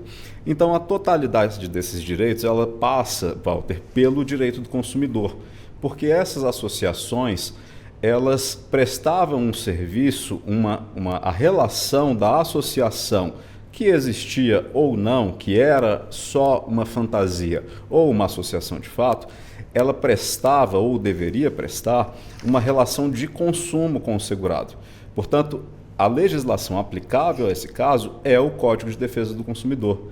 E o Código de Defesa do Consumidor diz o seguinte, Walter, que quando o consumidor paga indevidamente por um produto ou por um serviço, quando ele paga ou quando ele é cobrado indevidamente por um produto ou serviço, ele tem direito a ser ressarcido em dobro aquele valor pago ou cobrado indevidamente. Portanto, se o segurado teve um desconto de R$2.000 ao longo desses 5 anos, ele pode cobrar no judiciário R$4.000, o dobro do valor que foi subtraído dele. Então, essa é a vantagem de não aceitar o acordo. É a possibilidade de pedir o que no direito nós chamamos de repetição do indébito, que é a dobra desse valor. Então, quando da judicialização dessa ação, você, segurado, você, pensionista, aposentado, que teve descontado o seu valor, se decidir cobrar pela via judicial, pode cobrar em dobro, pedir ainda dano moral, atualização monetária e juros. Então, esse valor pode se multiplicar, ele pode se potencializar, a expansão, a extensão desse valor pode ser muito maior do que aquela prevista no acordo. Né? Aí cabe, como a doutora Thalita disse, cada um sabe onde o cinto aperta. Né? Então, cabe a cada um saber se precisa desse valor imediatamente ou se consegue esperar para ajuizar a ação e cobrar um valor um pouco maior. Essa urgência que se prega, Walter, de dizer, olha, talvez a associação não tenha patrimônio, talvez você não consiga localizar ninguém, talvez, ela é, de certo modo, fantasiosa e ela coloca uma temeridade que não necessariamente se verifica na prática. Por quê? O INSS, como órgão fiscalizador dessas relações, ele tem responsabilidade civil em relação ao segurado. Então, junto com a associação, responde o INSS. Caso a associação não seja localizada ou caso não haja patrimônio da associação para fazer frente ao débito que você cobra no judiciário, o INSS é quem vai, ao fim e ao cabo, pagar esse valor. Então, alguém vai pagar. O fato é esse. Se você ajuiza a ação, se a associação não tiver capital para pagar, o INSS pagará, porque essa é a responsabilidade constitucional do INSS. O INSS responde solidariamente por essa falha na fiscalização. Se ele deveria fiscalizar e não fiscalizou, tem que pagar. É isso que a Constituição diz. Perfeito. Agora, doutora Thalita, é evidente que as pessoas que estão aí acompanhando toda essa questão, né, principalmente a pessoa direto ao aposentado ou aposentada, estão ali pensando o que vai fazer. Agora, nós temos, nesse conjunto de pessoas, temos aquelas que faleceram e que, de alguma forma, podem ter sofrido também os descontos. Ah, mas já morreu, então não há o que se fazer. É assim que o direito entende ou não? A pessoa que ela é beneficiária de uma aposentadoria ou até mesmo de uma pensão por morte, ela pode deixar dependentes para fins previdenciários. Então, vamos supor que ali uma pessoa uma mãe, ela recebia um salário maternidade. Ela recebeu o salário maternidade durante 4 meses. E durante esses 4 meses houve esse desconto indevido. Ela vem a falecer, vai deixar um dependente, um bebê. E aí, esse dependente, ele pode sim ingressar com um pedido de pensão por morte e pegar esses resíduos que a gente chama, esses resíduos do benefício que era da mãe. Para fins previdenciários, só quem é dependente, só quem pede ali uma pensão por morte é o cônjuge ou companheira que comprove essa união estável ou filhos menores de 21 anos. Então, esses são os dependentes para fins previdenciários e que pode pedir essa pensão por morte. Caso a pessoa que veio a falecer não tenha dependentes, ela tem esse resíduo que ela deveria receber em vida. Esse resíduo ele vai para o espólio. Vai ali na hora do inventário, aquele dinheirinho ali também vai para os herdeiros. Então, o importante é, se seu pai ou sua mãe veio a falecer e houve esse desconto, é importante levar lá na agência do INSS, ou ligar no 135, ou ir nos Correios, mostrar a certidão de óbito, mostrar que você tem ali algum parentesco, né, identidade, alguma coisa assim, certidão de nascimento, e falar, olha, meu pai ele veio a falecer, houve desconto? Primeiro precisa saber se houve desconto. Aí vai checar lá no extrato de pagamento para ver se houve o desconto. Então, esse desconto aí, ele precisa ir para o meu espólio, precisa ir para o meu inventário, ou senão, ele deixou dependentes ali, precisa da pensão por morte, e esse resíduo também tem que vir para o beneficiário pós-morte. Então, essa é a solução previdenciária para essas pessoas que são dependentes ou são herdeiros de beneficiários em que tiveram um desconto indevido.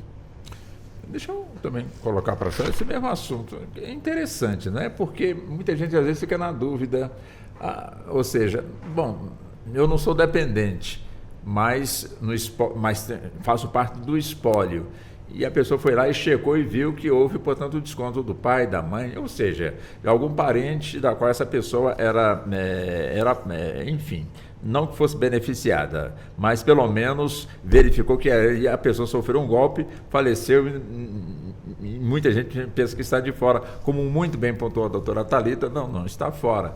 Tem que, de alguma forma, se movimentar. Quer dizer, seria também, a gente fica aqui imaginando, né? Porque a pessoa que aposentou, dependendo da idade, o tempo de vida, e será que tem gente que ainda pensa assim, morreu, não vai vir atrás de nós aqui, porque enfim, a gente dá um jeito aqui e o herdeiro não vai, né, ter direito, portanto, a essa situação. E a doutora Thalita explicou muito bem, e isso é bom também, reforçar esse tipo de informação para o nosso público, né, doutora Manuela? É muito bom mesmo.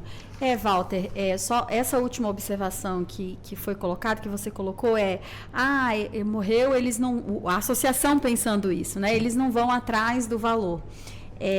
A verdade é que essas adesões compulsórias, elas foram feitas já considerando que as pessoas não olham os seus extratos de pagamento, não têm essa consciência financeira. E poucos são os que reclamavam.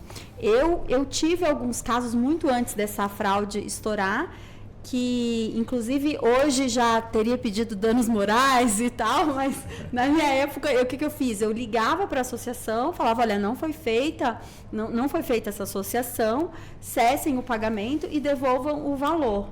E quando os casos que eu peguei eram muito pequenos, então eu resolvi dessa maneira, a pessoa já resolveu. Então, se eu falecer, né, a pessoa que falece, quem fica da família, ele tem que fazer a apuração de tudo que restava na vida da pessoa. O saldo que ele tinha de benefício é um direito.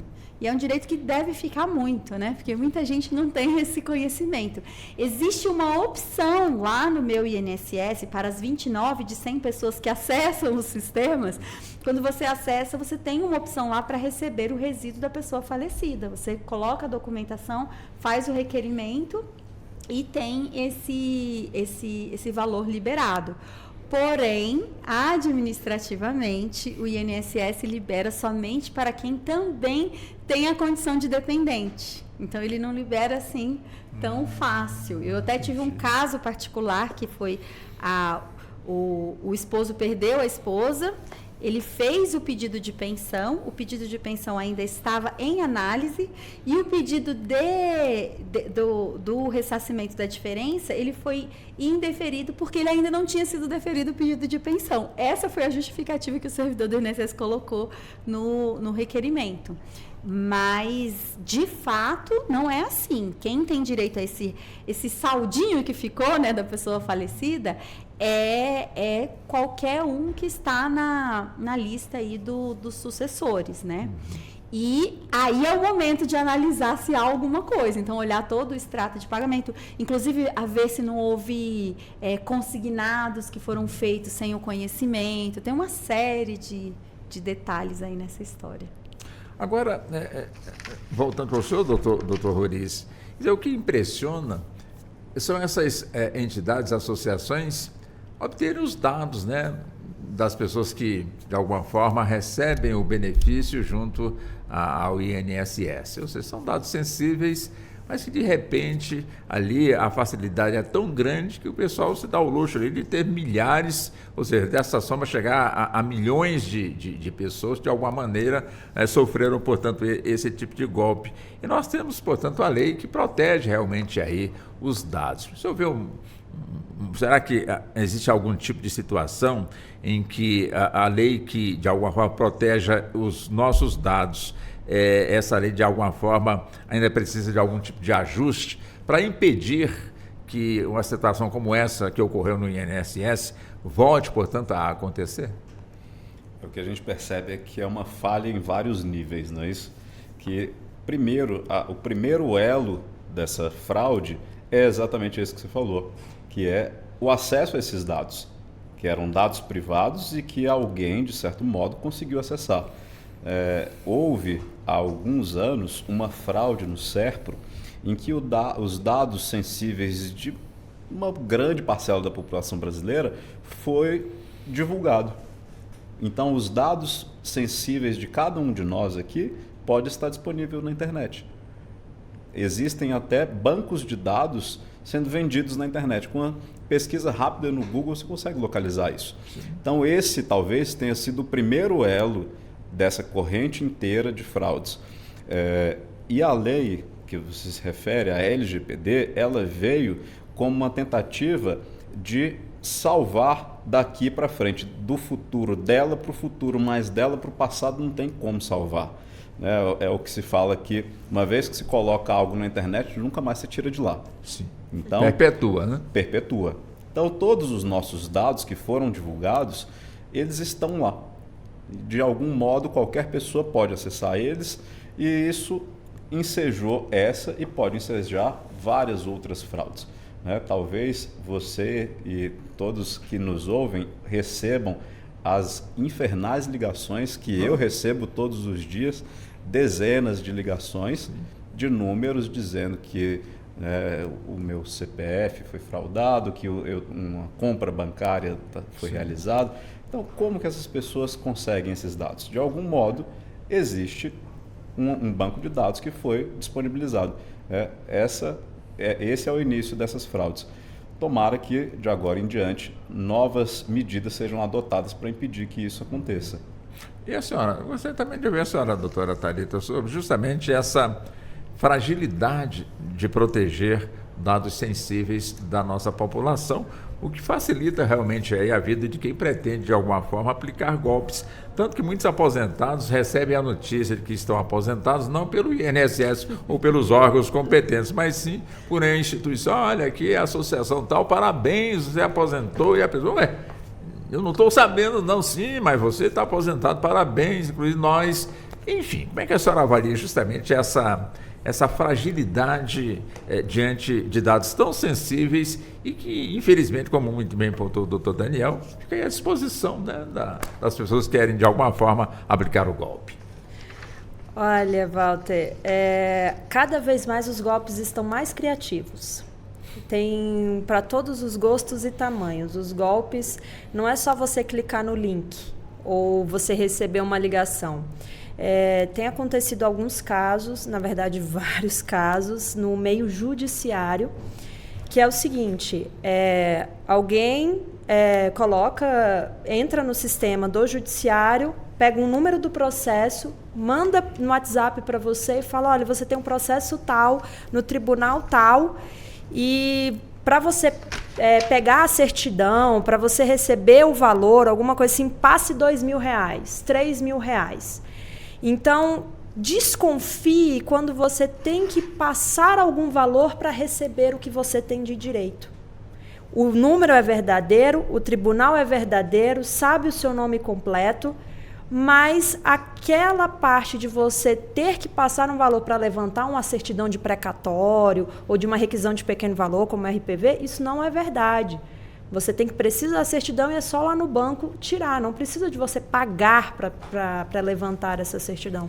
E esse é um golpe que não só pessoas com baixa escolaridade ou que têm caído, pessoas que têm escolaridade, que entendem, que sabem ali como funciona os meios. Você tem doutores que caem no golpe também. Isso. Né? Então, os golpes cada vez estão mais criativos. Não é só mais uma ligação ou clicar num link. Mais uma vez, o outdoor lá do banco. Desconfie. Se está te falando, pague 2.000 para receber 100.000, desconfie. Ligue para o seu advogado, veja mesmo se sua aposentadoria saiu. Vá lá numa agência do INSS, ligue no 135. Saiba se realmente houve a concessão ou não da sua aposentadoria ou revisão de aposentadoria. É importante ter pessoas de confiança para te orientar. Se você que tem uma idade avançada, que não sabe mexer nos meios de comunicação, peça um parente próximo, peça um filho. Hoje, a senha do sistema é unificada, que é a senha do GovBR. Então, cuidado, não passe essa senha para qualquer pessoa. Não deixe anotado ali no papelzinho e fique carregando na carteira, não, ou atrás do celular. Tome cuidado com essa senha, porque essa senha hoje ela tem acesso até à Receita Federal, todos os seus dados dentro da Receita Federal, porque é tudo pelo GovBR.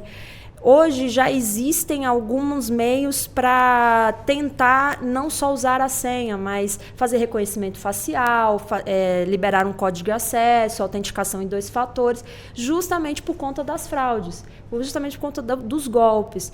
Então, desde que o mundo é mundo, existem pessoas que querem enganar, que querem ganhar dinheiro fácil. Então, você, como cidadão que é honesto e que está ali ganhando o seu dinheirinho, tente se proteger. Não dê a senha para qualquer pessoa.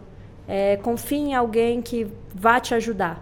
Essa é a orientação, inclusive, dentro do escritório. A gente fala assim, vai saber que a aposentadoria saiu quando o banco te ligar te oferecendo consignado. Mas cuidado, ligue para a gente antes para ver se realmente já houve a concessão do seu benefício. Agora, doutora Manuela, diante dessa facilidade de obter dados sensíveis da população, e como muito bem pontuou aqui a doutora Thalita, os golpes, às vezes, trazem como um reforço do golpe uma imagem de um escritório de advocacia, né? A foto, inclusive, do advogado, tudo isso usando a inteligência artificial que hoje permite praticamente tudo, né?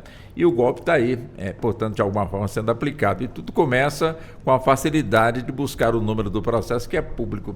Será que nós vamos chegar a um ponto de um processo que é público, torná-lo sigiloso por conta justamente de uma proteção maior às pessoas que, infelizmente, estão sendo inundadas e recebendo constantemente informações falsas e daí acreditam serem verdadeiras por conta da imagem recebida. Essa aqui eu conheço, o número do telefone, lá, aquela cadeira eu sentei ali, né? Enfim, será que vamos chegar a esse ponto ou é possível encontrar um meio termo que evite essa situação? Tomara que não, Walter.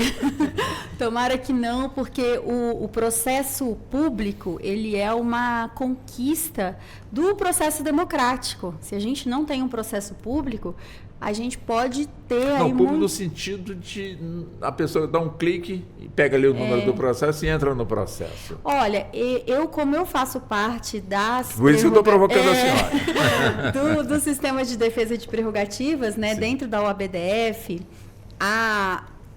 a OABDF já está fazendo tratativas junto aos tribunais para pensar em soluções. Então, existem várias soluções. Quando acontece esse golpe da maneira como colocado, muito bem colocado pela doutora Thalita, muitas vezes algum advogado acessou os nossos autos. Eu tive essa dorzinha de cabeça essa semana e a semana passada. Então, você consegue identificar algum advogado que acessou os seus autos e a OAB que acessou todos os seus autos e quando todos os seus clientes começam a te ligar. É bem divertido. Você está lá cheio de prazo, aí começa um cliente, outro cliente. Os meus eu já deixei avisado, então eles realmente mandam. Eu falo, olha, é golpe, não se preocupe. Então, o advogado ele tem que ser muito rápido, ele tem que deixar tudo e fazer isso rápido para que os clientes dele não tomem golpe. E muitos até, eu tive cliente que falou assim, ai, doutora, será que não? Eu queria tanto receber. Falei, meu querido, me desculpe, mas o seu direito não existe mais. A gente já... Porque é o caso da revisão da vida toda, né? A gente tinha muitos e valores vultuosos até para a realidade dessas pessoas. Então, eles queriam muito que desse certo. Então, eles insistiam comigo que eles queriam que o golpista fosse realmente um assessor do meu escritório. Mas não era, né? Não era. E aí, Walter, eu queria fazer uma reflexão, sair um pouco aí da lógica, mas voltando à sua pergunta ao Daniel, e a Lei Geral de Proteção dos Dados, né? Muitas vezes a gente tem leis e a gente fala, aquela lei não pegou, né? Aquela coisa da lei que pega. A gente sabe que existe a Lei Geral de Proteção de Dados, mas a gente sabe que na prática muitas coisas acontecem. A gente sabe que existem o direito às pessoas com deficiência, aos PCDs. Mas na prática a gente sabe que isso não acontece. Então, como que isso funciona? A atividade jurídica, né, ela é uma ciência social, né, que ela acontece na medida em que ocorrem os fatos dentro da sociedade. Então, na Grécia Antiga, havia-se uma crença de que uma lei, quando ela é bem colocada, ela vai ser eterna. Então, as leis eram colocadas nas pedras e eram colocadas em lugares públicos. Então, uma lei era, vou dar um exemplo, tá? Se você roubou, você é condenado à pena de morte. Até que alguém muito querido de quem fez a lei cometeu algo semelhante. E aí, eles falavam, meu Deus, a gente disse que a gente nunca mais ia tirar essa pedra do lugar. Como que a gente vai fazer? Sabe qual foi a solução que eles tiveram naquela época? Estou curioso. Eles viraram a pedra. Então, a lei estava lá, ela existia para sempre, mas ninguém nunca mais poderia ler. E eles abrandaram a lei da pena de morte. Isso é só uma história, um comparativo para os tempos atuais, que não basta somente a lei para que as coisas aconteçam. Existe toda uma estrutura social para que isso aconteça. O que acontece? Tem muita gente que compra os dados para fazer a sua atividade comercial. Enquanto tiver gente que compra, vai ter gente que vende. Então, esse comportamento social que a gente vai alterar aí com muita educação, né? Um otimismo, mas deixar tudo 100%, eu acredito que não seja.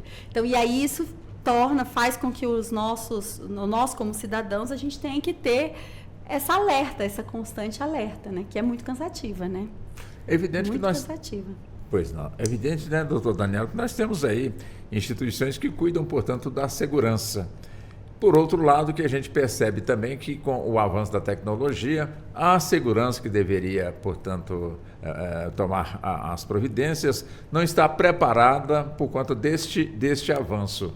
E, evidentemente, que existem segmentos que aproveitam, portanto, dessa distância, é onde no vácuo entram e acabam produzindo aí prejuízos tanto para uma pessoa física, como uma pessoa jurídica, para instituições públicas, privadas, enfim.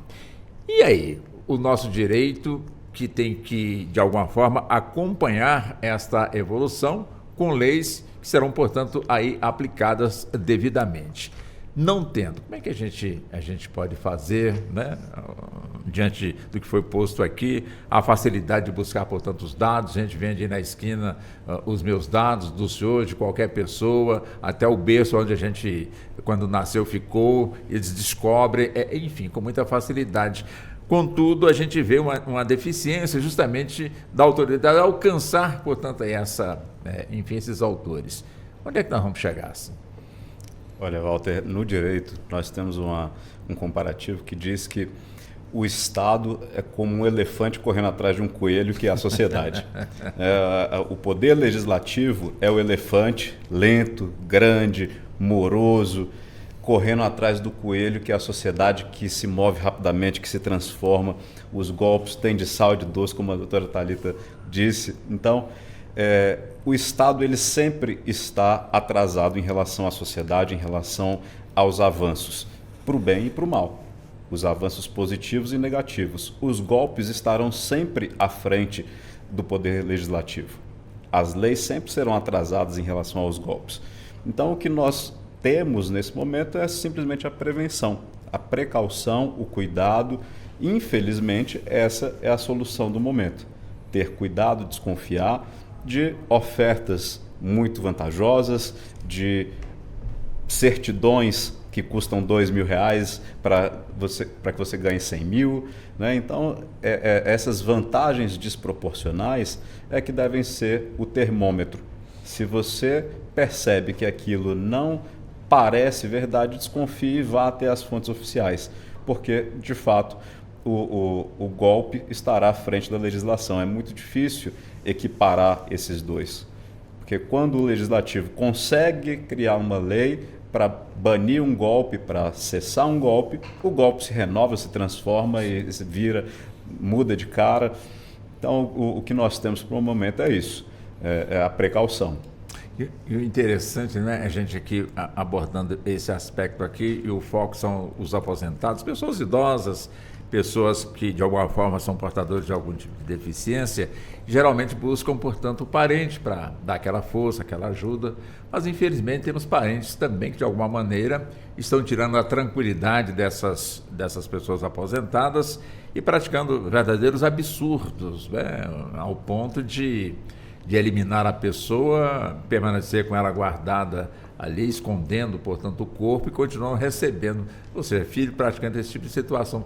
E aí, doutora Thalita, quer dizer, evidentemente que a gente provoca aqui e traz esses assuntos porque alguma coisa tem que ser feita, né? Para que o aposentado, a gente está focando ele aqui agora, possa ter a tranquilidade, e também não estamos aqui generalizando, ou seja, a maioria das famílias são pessoas direitas que atendem, portanto, ali muito bem ali os seus parentes nessa linhagem, mas infelizmente a realidade é essa.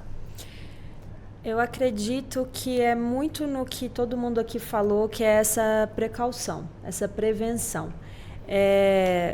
Lá, minha avó, minha bisavó, guardava o dinheiro ali contadinho embaixo do colchão. Então, você que não tem muita familiaridade com o sistema, que você não consegue tirar um extrato de pagamento, ou você não sabe a sua senha do Gov.br, tem que procurar a agência. Tem que procurar ali a agência do INSS para puxar o seu extrato de pagamento, para você saber o que está acontecendo. E caso, né, infelizmente, você tem um parente que está ali, é até difícil você identificar se o parente tá agindo de má fé com você. Mas o parente ele também tem o dever do poder família. Ele também pode ser penalizado, ele também pode ser responsabilizado. Um filho com o pai, um pai com o filho, um irmão com o irmão. Então, dentro ali do direito de família, a gente também tem leis e tem como responsabilizar essas pessoas que estão extorquindo do próprio parente. Mas você que já é desconfiado, porque eu também sou desconfiada de tudo também. Eu que sou... Então, guarde ali a sua senha ou vá cara crachá com o servidor ali na agência do INSS, ou aquela pessoa que realmente não consegue se locomover e tal, ligue no 135. O 135 também ele te passa as informações. Infelizmente, estamos caminhando para uma sociedade que tudo é muito rápido. Todo mundo precisa da resposta o mais rápido possível. E as checagens de informação ficam cada vez mais minimizadas. Hoje você liga no 135, eles não te dão todas as informações assim. Você tem que falar qual é o seu CPF, qual é o seu nome, onde você trabalhou. Então, existem meios para checar as informações. Não é só pedir ali alguma coisa. Eu acredito que a minha geração, que é uma geração mais jovem, vai vir mais consciente dessa questão digital. Mas hoje, os aposentados que estão acima aí de 60 anos precisam realmente buscar a agência ou ligar no 135 para não serem vítimas de golpe. Perfeito. Bom, como já começa a administrar o nosso tempo, doutora Manuela, vamos fazer o seguinte, eu sei que a senhora tem muita coisa que a senhora quer deixar assentada aqui nos microfones da nossa emissora. Vamos fazer o seguinte, 3 minutos para a senhora ficar à vontade nos microfones da emissora e expor o que a senhora entender ideal, necessário, nessa pauta que hoje nós estamos aqui abordando. A senhora fica à vontade. Muito obrigada, Walter. Eu vou olhar o relógio aqui para não me ultrapassar tanto. Não se preocupe, não. Mas, assim, eu acredito que agora o ouvinte, ele tem que... Acho que a gente pontuou muito bem, até historicamente, na prática, toda essa questão de golpes e principalmente essa questão do INSS, mas eu entendo que nosso desafio agora para os aposentados é que eles acessem os serviços nos sistemas, que eles conheçam como acessar, como ter a senha Gov, como protegê-la, como acessar o meu INSS, retirar o extrato de pagamento e verificar a sua aposentadoria. Vai ter o banco lá, toda vez que o saldo der aquela levantada, entra no meu INSS e confere. E procurar, sim, agências do INSS ou dos Correios ou advogados de sua confiança para te ensinar a fazer esse procedimento. Porque eu acho que esse que é o procedimento que vai impedir que novos golpes aconteçam daqui para frente. E é muito importante, eu vou dar uma dica, tá? Na hora do extrato de pagamento. No meu INSS, quando você acessa o extrato de pagamento, e ele vai dar o período ao qual você quer retirar o seu extrato. O sistema, ele existe desde julho de 94. Então, eu ensino os meus clientes quando eles vão fazer o filtro ali do extrato de pagamento para ver qual período eles querem, todos eu falo, pega de julho de 94 até hoje. Por quê? Você vai ter um relatório de tudo que você já recebeu na vida do INSS. Claro, quem se aposentou antes disso, que são poucas pessoas, né? A maioria já não está mais aqui entre nós, mas você vai ter um histórico muito grande de tudo que você recebeu. E aí, cada mês aparece ali no seu extrato o que você recebeu, o que foi descontado de imposto de renda retido na fonte, que é uma realidade de muito poucos, o que tem de consignado, e qual é o valor líquido que você recebeu e quando você fez o saque na agência. E em qual agência. Então, tudo isso consta lá no sistema e é possível desde que você consiga acessar o meu INSS e através da senha Gov. Outro ponto importante, a senha Gov, muitas vezes acontece muito com as pessoas que andam muito de ônibus, elas são assaltadas e perdem o celular. Acontece muito isso. E depois que ela perdeu o celular, ela fala, como que eu vou acessar agora que eu não sabia nem qual era meu e-mail? Então, você vai lá no Gov, você entra no meu INSS, ele vai dar a opção para acessar pela senha Gov, você vai falar, esqueci minha senha. Você quer acessar pelos sistemas bancários? Se você não tiver, você vai falar, não quero dessa forma. Você vai receber uma mensagem de celular, você já mudou o nome, não quero, então não vai dar. Por e-mail, não quero. E aí tem uma opção de você colocar um formulário com um novo e-mail e fazer um reconhecimento facial. E aí você vai poder reinicializar sua senha, porque muitas vezes a pessoa perdeu essa senha. E aí você vai passar a ter acesso por essa nova senha novamente e ter segurança, porque se aquele e-mail lá alguém já acessou, você não sabe o que pode acontecer. É isso, Walter, queria agradecer. Não, daqui a pouquinho a senhora agradece. Então tá bom. Doutor Daniel, fique também à vontade aí com os 3 minutos. Walter, eu queria deixar bem claro para quem nos ouve a parte prática do agora em diante. O que pode ser feito de agora em diante? Quem tem essa situação em mãos precisa decidir até o dia 14 de novembro, não é isso? Se aceita o acordo ou se judicializa a questão. Então eu quero deixar bem claro, se você aceitar o acordo, você abrirá mão de qualquer discussão no judiciário contra o INSS. Você até pode ajuizar uma ação contra a associação, mas contra o INSS, que é quem de fato tem um capital para pagar uma condenação, você não poderá ajuizar mais. Então, ao aceitar o acordo, você abre mão de danos morais, abre mão da repetição do indébito, que é aquele pagamento em dobro do valor que foi descontado indevidamente, e abre mão dos juros. Então, isso é o que você renuncia quando aceita o acordo.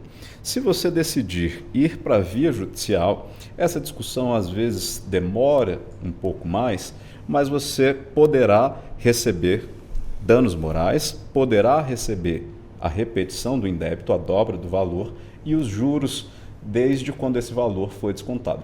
Então faça essa análise, se o seu caso permite ou não, se a sua situação é mais vantajosa ou não, e a orientação de sempre, Walter, procure um advogado de sua confiança. Perfeito. Vamos lá, doutora Thalita, também com os 3 minutos? Na verdade, acho que levantamos, né, vários pontos aqui, a baixa de servidor, a fiscalização, corregedoria, golpes, acordos institucionais. E é você, segurado, quem está tendo essa interferência de todas essas decisões. Então, você como beneficiário, você como segurado, também precisa se inteirar desses assuntos.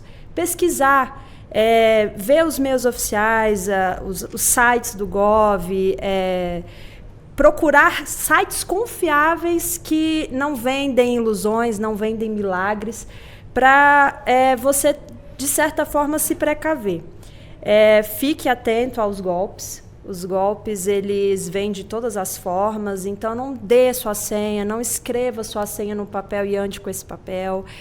Qualquer dúvida, vá na agência, ligue no 135. É importante mencionar que o GovBR ele também é uma senha para fins de Receita Federal, declaração de imposto de renda.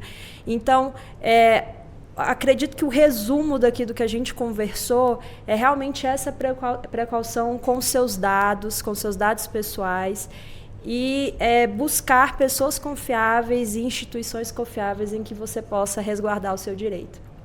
A doutora Manuela levantou um assunto aqui interessante, ou seja, para que os nossos aposentados, de alguma forma, eles sejam mais capacitados nessa nova tecnologia.